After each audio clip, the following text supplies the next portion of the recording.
문들아 너희 머리를 들지어다. 영원한 문들아 들릴지어다. 영광의 왕이 들어가시리로다.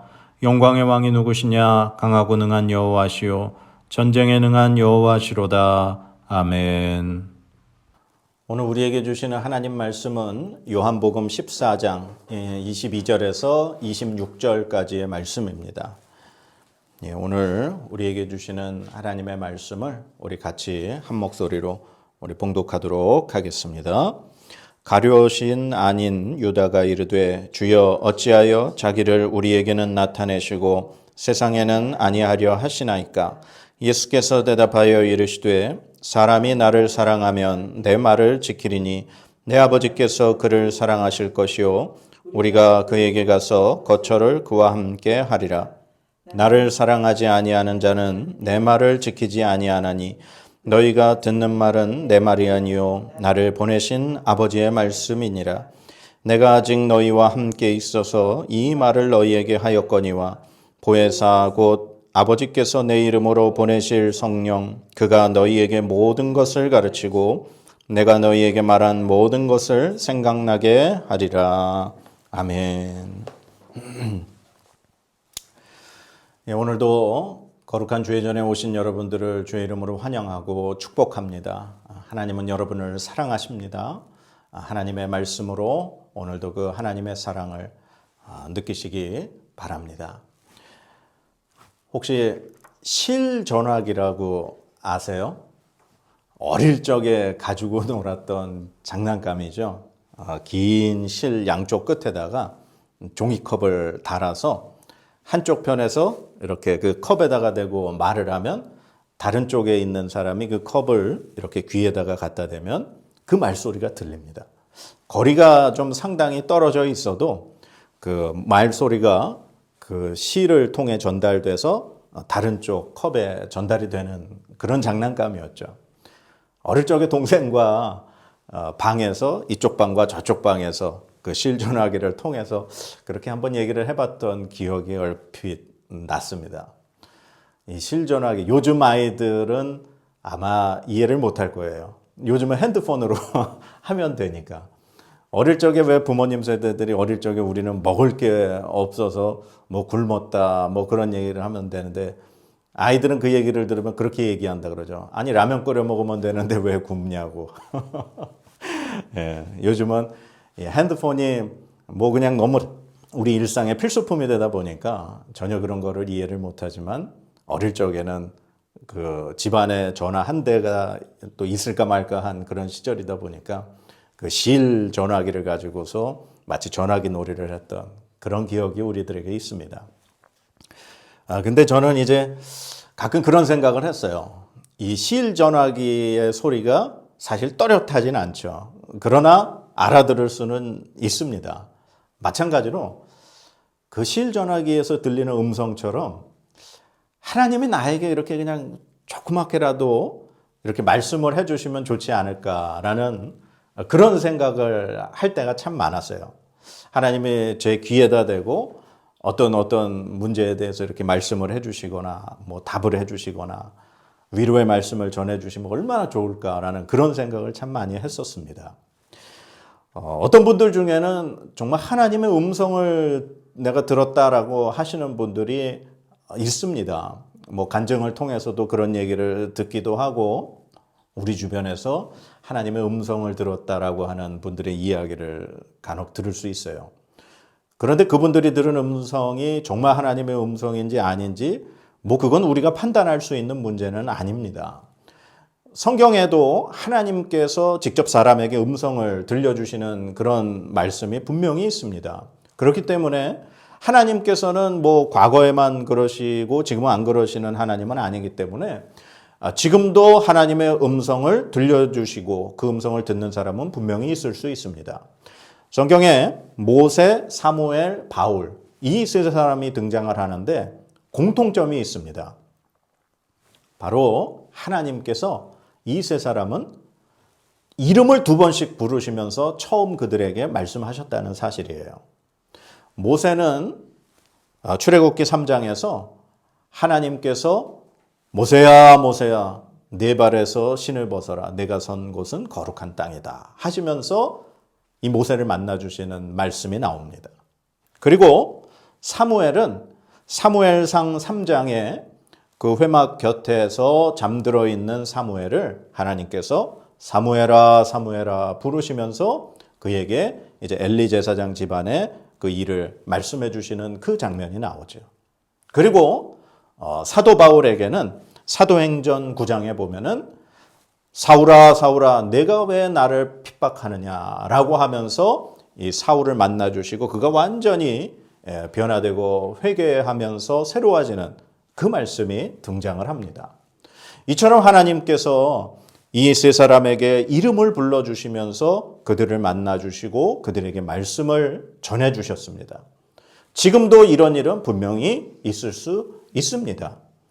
그러나 저와 같이 평범한 어떤 그리스도인들은 하나님의 음성이 우리 귀에 직접 들린다라는 것은 정말 먼 나라의 이야기, 너무나도 큰 어떤 꿈, 환상, 그런 느낌이죠.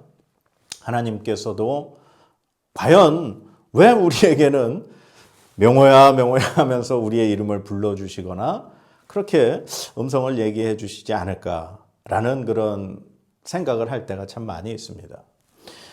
이렇게 하나님께서 위대한 일을 이렇게 맡기신 사람에게 직접 음성을 해주셨지만 과연 우리처럼 이렇게 평범한 그리스도인들은 과연 하나님의 음성을 들을 수 없을까?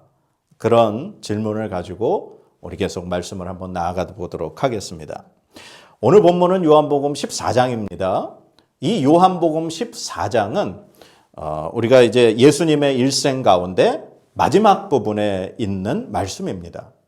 예수님께서 이제 모든 공생의 기간을 끝내시고 이제 십자가를 지시기 위해서 예루살렘에 입성하시게 됩니다. 그리고 마지막으로 제자들과 함께 유월절 식사를 하시게 됩니다. 그리고 나서 식사가 끝마치시고 난 이후에 겟세마네 동산에서 기도하시고 예수님은 붙잡히시게 되죠. 그리고 십자가를 지시게 됩니다. 유월절 식사를 하시고 겟세마네 동산에 가시기 바로 전 그 시간에 예수님께서 제자들에게 하신 말씀이 바로 오늘 본문의 말씀입니다. 예수님께서 제자들과 지금 마지막 만찬을 끝마치시고 어떻게 보면 제자들에게 하시는 마지막 설교의 말씀입니다. 예수님이 제자들에게 가르치시는 마지막 가르침이라고 생각하면 됩니다. 제자들의 마음속에 예수님은 지금 어떤 상황일까요? 지금 이 예수님의 제자들은 3년이라는 기간 동안 예수님과 함께 했습니다. 예수님이 하신 말씀을 모두 들었고 예수님이 일으키신 기적을 모두 보았습니다. 그리고 예루살렘 성에 지금 며칠 전에 입성할 때 수많은 그 예루살렘 성 안에 있는 사람들이 예수님을 환영하는 소리를 들었습니다. 그들은 직접 눈으로 예수님을 이렇게 환영하고 예수님을 경배하는 유대인들의 모습을 보았습니다. 호산나 외치면서 자신들의 겉옷을 바닥에 깔고 종려나무 가지를 바닥에 깔아 또 종려나무 가지를 흔들며 예수님의 입성을 환영하는 그들의 모습을 제자들은 보았습니다. 제자들의 마음속에 예수님은 그들이 꿈꿔왔던 메시아라고 믿었습니다. 즉 하나님께서 구약 시대에 선지자들을 통하여 예언하여 주신 다시 이 땅에 하나님의 나라가 회복되어지고 성전이 회복되어지고 놀라운 하나님의 나라가 이루어질 것을 그들은 기대했습니다.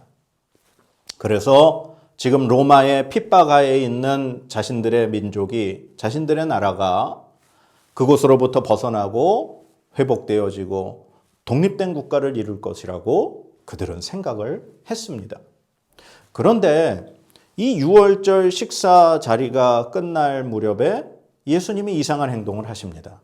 갑자기 허리에 수건을 두르고 제자들의 발을 씻겨주십니다. 그리고는 한 사람이 나를 배신할 것이다 라고서 이야기를 하십니다. 그리고 베드로에게는 오늘 밤 닭 울기 전에 네가 3번 나를 모른다고 부인할 것이다. 이렇게 얘기를 하셔요. 그리고 예수님께서 제자들에게 서로 사랑해라. 내가 너희를 위해 처소를 예비하러 간다. 하시면서 이상한 이야기를 자꾸 하는 겁니다. 그래서 오늘 예수님의 제자 중에 이 유다라고 하는 제자, 이 유다라는 이름이 워낙 많이 사용되었던 이름이라서 예수님을 팔았던 가룟인 유다가 있었고 그냥 유다가 있었습니다. 그래서 오늘 성경 22절 말씀 우리 같이 한번 읽어보겠습니다. 가룟인 아닌 유다가 이르되 주여 어찌하여 자기를 우리에게는 나타내시고 세상에는 아니하려 하시나이까. 아멘. 이렇게 질문을 하는 거예요. 유다가 아니 예수님 지금 우리가 예루살렘 성에 이제 들어왔고 이제 우리가 이 하나님의 나라를 회복해서 이제 예수님이 왕이 돼야 되고 우리들은 예수님 좌우편에 앉고 뭐 여러 가지 요직들을 차지해야 되는데 이게 무슨 말씀하시는 겁니까? 라면서 이야기를 하는 거예요. 예수님은 자꾸 이 제자들에게 서로 사랑해라. 그리고 나의 말을 지켜라. 그러면서 내가 아버지 집에 너희를 위해서 처소를 예배하러 갈 것이다. 자꾸 이런 식으로 얘기를 하면서 이 세상에 예수님의 존재가 드러나야 되고 지금 뭔가가 바뀌어야 되는 상황인데 그런 말씀을 안 하시니까 이 유다가 이렇게 질문을 하는 거죠. 그랬더니 예수님이 뭐라고 대답하시는지 그 밑에 절입니다. 23절 말씀 읽겠습니다. 예수께서 대답하여 이르시되 사람이 나를 사랑하면 내 말을 지키리니 내 아버지께서 그를 사랑하실 것이요 우리가 그에게 가서 거처를 그와 함께 하리라. 아멘. 지금 유다가 뭐라고 물었습니까? 왜 우리들에게만 자꾸 나타내시고 세상에 나타내지 않으십니까? 라고 질문을 했어요. 그랬더니 예수님이 그 유다에게 하신 대답이 나를 사랑해라. 나를 사랑한다면 내 말을 지켜라. 그러면 하나님이 너에게 거처를 옮길 것이다. 이 뭐 질문하고 답변이 안 맞죠? 동문서답이라 그럽니다. 이 유다의 질문, 예수님의 대답 전혀 매치가 안 되는 그런 이야기입니다. 왜 예수님이 이런 말씀하셨을까? 우리가 하나님의 음성을 듣고 싶을 때가 언젠가요? 우리가 기도를 할 때 우리가 하나님 앞에 어떤 어려움이 있어서 기도할 때 하나님의 음성을 듣고 싶어 합니다. 그 어려움에 대해서 하나님이 뭐라고 그러시는지를 듣고 싶죠. 우리가 문제가 있습니다. 그 문제를 놓고 하나님 앞에 간절히 기도를 합니다. 그래서 하나님께서 그 문제를 어떻게 해결해 주실 것인가에 대해서 음성이 들리기를 원합니다.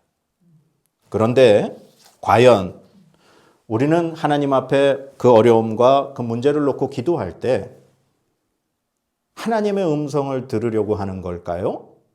아니면 내가 이미 정해놓은 답을 하나님이 말씀해 주시기를 기다릴까요? 예. 어떤 문제가 있으면 하나님 앞에 우리가 기도하는 그 기도의 궁극적인 목적은 뭐냐? 그 문제가 해결되는 거예요. 우리가 그 문제를 놓고 하나님 앞에 기도하면서 듣기 원하는 음성은 그래, 내가 이 문제를 어떻게 해결해 줄게 라고 하는 그 하나님의 음성을 듣고 싶어 하는 겁니다. 하나님이 나에게 뭐라고 그러시는지는 전혀 상관이 없어요.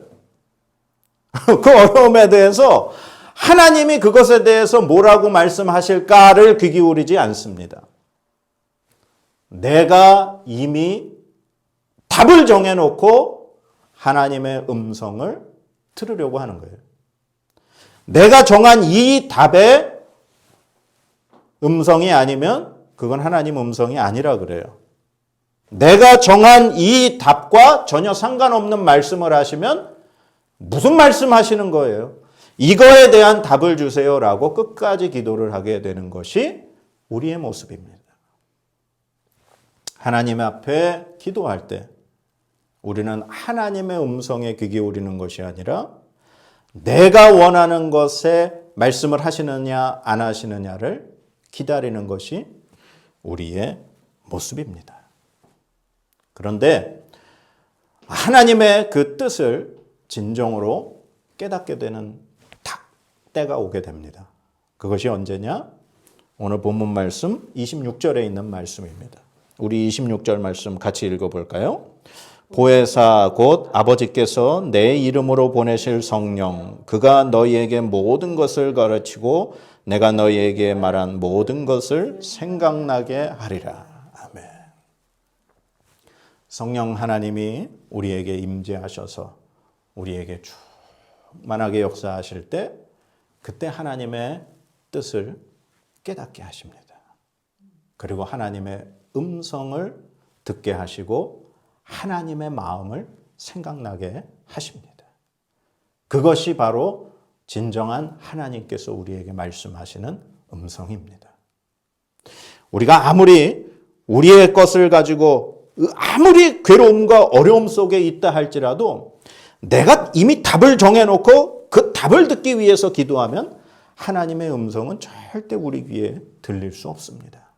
그러나 우리가 처한 형편, 상황, 문제, 그 모든 것을 다 내려놓고 하나님이 지금 나에게 무엇이라고 말씀하시는가에 귀 기울일 때 그때 성령 하나님께서는 우리에게 생각나게 하십니다. 하나님의 뜻과 계획을. 예수님의 제자들, 지금 이 유다의 모습처럼 예수님은 메시아, 그리고 만왕의 왕으로 자신들의 지금 현실에 처한 어려움을 극복시켜 주시고 회복시켜 주실 분으로 믿었습니다. 인간적인 눈, 그들이 가지고 있는 계획, 그들이 가지고 있는 그런 모든 것에 예수님을 맞췄던 거예요. 그러니 예수님의 말씀을 이해할 수가 없죠. 그러나 예수님이 십자가에 달려 돌아가시고 그리고 부활하셔서 하늘로 승천하신 이후에 오순절날 성령 하나님이 그들에게 임재하셨습니다. 그들이 성령 충만함을 입어 예수 그리스도의 복음을 증거하기 시작했을 때 그들은 비로소 예수님께서 자신들에게 하셨던 말씀을 깨닫게 됐습니다. 하나님의 마음을 알게 되었고 하나님이 원하시는 나라가 어떤 나라인가를 알게 되었던 것입니다. 바로 성령 하나님이 그들에게 임재하셨을 때 그들은 주님의 진정한 말씀의 의미를 생각하게 되었습니다. 사무엘하 12장에 보면은 이런 이야기가 나옵니다.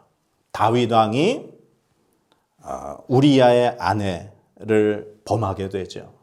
그리고 그 사실을 감추기 위해서 이 우리야를 아주 치열한 전쟁이 일어나는 최전방에 내보내서 죽게 만듭니다. 그리고 그 우리야의 아내를 이제 자신의 아내로 삼게 되죠. 결국 이 여인이 아이를 낳게 됩니다. 그러나 이 다윗이 행한 일은 하나님 앞에 분명히 죄를 범죄한 행동이었습니다. 그래서 나단 선지자를 통해 다윗을 책망하시게 되고 다윗은 그 나단 선지자를 통해 들려주신 하나님의 음성에 바로 회개를 하게 됩니다. 그러나 다윗의 회개로 그치지 않고 하나님은 벌을 내리셨는데 바로 이 여인이 낳은 아이가 아프게 시작한 겁니다. 너무나도 아파서 거의 죽기 일보 직전이었어요. 그때 다윗은 이 아이를 살려달라고 하나님 앞에 금식하며 기도했습니다. 그러나 결국 7일 만에 이 아이는 죽게 됩니다. 1995년, 벌써 25년도 넘었네요.